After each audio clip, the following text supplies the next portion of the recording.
All right, continue on. Week 3. We're gonna do heavy week since we did light, a lot of reps. You got 2 different sets of exercises, 2 different sets of muscles we're gonna work. Of course, of always, we're gonna work our lower half, and then we're gonna do some core exercises as well. So you got 3 exercises that you're gonna do that have weighted resistance. You're gonna do pendulum swings. You're gonna do single leg deadlifts, and we're gonna go back to the Swift machine, and we're gonna do some lunges with an abdominal crunch in there. All reps this week will be between 8 and 10. You would do 5 sets of every exercise. So, your pendulum swings. If they got a kettlebell in your gym, let's go ahead and grab a 20-pound kettlebell. If not, you can grab a 20-pound dumbbell as well. It'll look the same. I'll do them with both. Pendulum swings are good for your core. The reason why is because it's the secondary muscle you actually use to do these swings is your core. But what you want to do is drop down low and get a natural swing right here, right on your lower back, and thrust forward. Now what you don't want to do is this, because what happens is when people do pendulum swings and you see them do this, they're raising their arms. And that's not what's driving my arms to come up. It's just the swing and the pendulum swing. So it should be just a natural swing from wherever your arms go, naturally from thrusting forward.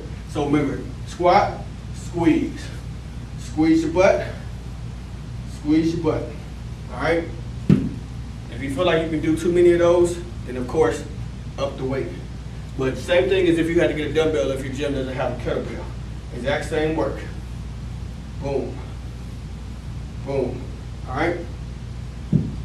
Next, you're going to do single leg deadlifts. Now, I'm going to admit I don't do these because I'm not working on my butt. But they're really good for your lower back and your butt. So, we know the deadlift is, right? Then we got to do a single leg deadlift. So what you're going to do is go on one leg. Go down. Come back up. Now, if you don't have good balance, you could put a little bit of bend in your leg that you're going to keep stationary for that particular set. So let's say you need a slight bend, and you'll be all right. So you're going to do 8 to 10 reps on one leg, switch legs, do 8 to 10 reps on the other leg. Come on over. Now, of course, you're very familiar with what the Smith machine is. We did lunges, I believe, last week on here. The only thing we're going to add this time is an abdominal crunch, right? So remember, we're going heavy this week, so you want to pile on the weight for as much as that you can handle for 8 to 10 reps. So, we got our lunge, right? Whichever leg is back, that's the leg you're going to crunch with. So, we lunge it, right? Let me step up a little bit. We lunge it. When we step up, we crunch. Lunge, crunch. Lunge, crunch. Just like so. Do the same on the other side. Those are your 3 exercises for your legs, butt, hamstrings. And then we got some core work to do. Now with the core, we're going to stick with the 12, 15, 18, 22 failure reps that we did last week, simply because we want to rip those abs up. So, you got 3 exercises. Find a medicine ball, about 5-6 pounds. Pilates ball, that's all you're going to need. So, your first exercise, you're going to take the Pilates ball, put it in your legs, hold it about 45 degrees.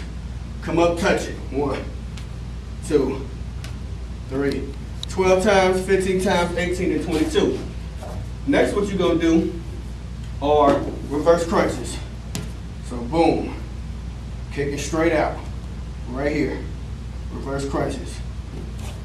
Your last exercise, you're going to do med ball, V-sit crossover. So, get into a V-sit and just cross over the ball, just like this.